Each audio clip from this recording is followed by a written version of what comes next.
Alors, coucou tout le monde.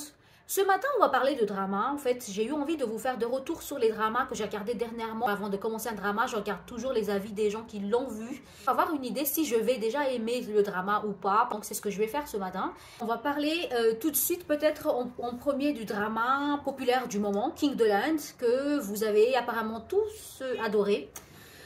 C'est pas mon cas. Moi, mon problème avec King the Land, premièrement, c'est le setup. Donc, c'est un setup qui est un riche héritier qui va tomber fou amoureux d'une jeune fille de la classe moyenne.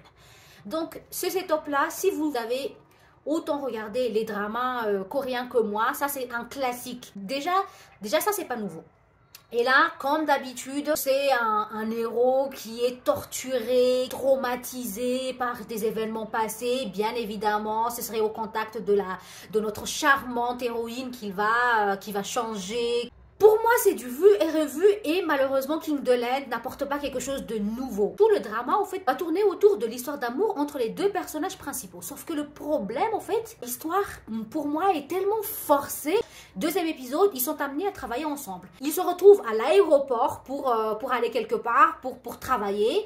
Et quand notre héroïne vient à l'aéroport, elle est bien habillée et notre héros a le coup de foudre. Si la même personne, la veille, il l'a vue, et tu veux me faire croire que juste parce que la même personne, elle a lâché ses cheveux, elle a porté une robe, ça y est, tout à coup, comme ça, il a le coup de foudre. Et au début, quand il y avait cette scène, je me suis dit, mais non, c'est pas possible. Ils vont pas nous servir cette histoire comme ça. Non, j'ai dit, mais c'est pas possible, il y aurait plus. Sauf que à partir de là, il est fou amoureux, les gars. J'étais là, j'ai dit, mais...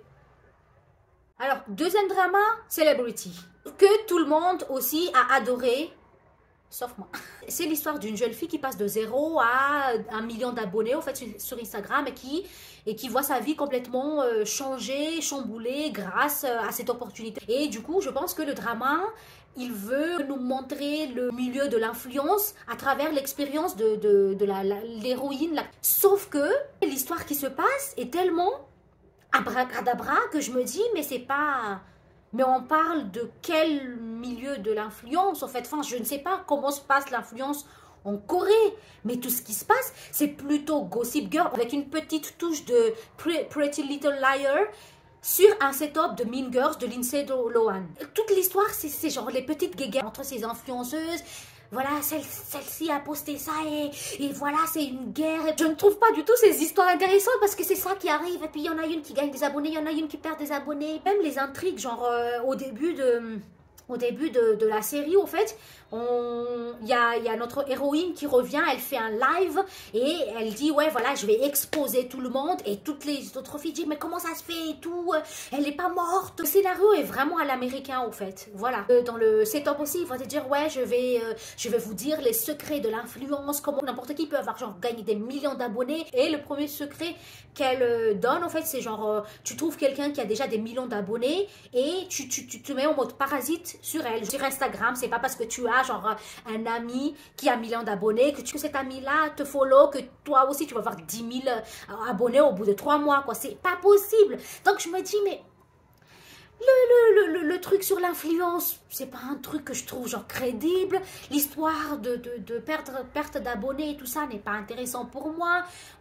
L'histoire à la Pretty Little Liar qui revient, genre qui est mort, qui est pas mort, enfin bref, ne m'intéresse pas non plus. Donc quand tu enlèves tout ça, il n'y a plus rien. J'aurais voulu que l'histoire, la romance entre le riche héritier et notre héroïne soit un peu plus, je ne sais pas, un peu plus crédible pour que au moins je regarde la série jusqu'au bout pour voir genre comment ça se passe entre les deux. Mais ça a l'air encore une fois super forcé. Genre tu ne sais pas vraiment pourquoi il tombe amoureux d'elle, mais en tout cas il tombe amoureux d'elle et il se met à la poursuivre. Et elle dit, mais pourquoi ce riche, ce mec super beau et riche me courtise, non je t'aime pas, non je suis pas intéressée, moi ça me... Ok, avant de continuer, pour toutes les personnes qui veulent utiliser l'application TapTapSend pour envoyer de l'argent ici à Madagascar venant de l'Europe, les États-Unis, le Canada et maintenant des Emirates, n'hésitez pas à utiliser mon code Curly pour avoir 10 € de bonus. Alors, un autre drama, cette fois-ci, que j'ai aimé, c'est Agency.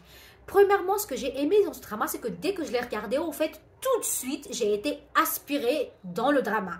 C'est qu'il y a des fois, tu regardes des dramas, il te faut genre 1 ou 2 épisodes avant d'être super intéressé. Agency, dès le premier épisode, tu es dans l'action. Voilà, ça se passe dans le milieu de la publicité. C'est un petit peu une guerre de pouvoir en fait entre notre héroïne et son boss qui ne l'aime pas du tout, qui cherche à la virer, à lui mettre des bâtons dans les roues. J'aurais pu peut-être adorer ce drama si l'univers du drama n'est pas aussi lourd. Parce que tu vois l'histoire en fait à travers la perspective de notre héroïne et elle est carrément sous médicaments en fait, pour faire face à autant de pression qu'elle subit en fait dans le milieu où elle évolue. Comme tu vois l'histoire à travers notre héroïne, tu stresses, voilà, tu stresses avec elle en fait. Alors maintenant, Bloodhounds, qui a été une grosse surprise pour moi. Quand j'ai regardé premier épisode, j'ai vraiment été super séduite par la bromance dans ce drama-là. Seulement sur 8 épisodes, c'est super intense, c'est suspense du début jusqu'à la fin. Le bonus, c'est que le personnage principal, il est bon. Hein. Et aussi parce que j'ai tellement été habituée à des leads où les hommes sont super minces, mais ils ont des petites cuisses, ils ont des petites fesses. Voilà, quand tu vois vraiment des hommes avec des grosses des cuisses, avec des muscles, j'étais là, je te dis...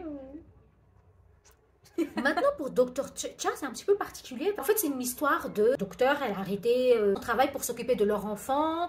Maintenant, elle est aux femmes au foyer. Sauf que son mari la trompe avec une collègue depuis des années. J'ai regardé tout le drama rien que pour savoir genre comment est-ce qu'elle va connaître l'infidélité de son mari, comment est-ce qu'elle va réagir. Et j'ai réussi à regarder le drama jusqu'au 11e épisode. Moi, mon problème avec le drama dès le départ, en fait, c'était que ce drama-là a un parfum de... Vous voyez les anciens dramas que les tantines aiment là. Je suis pratiquement sûre que ma mère va aimer ce drama-là.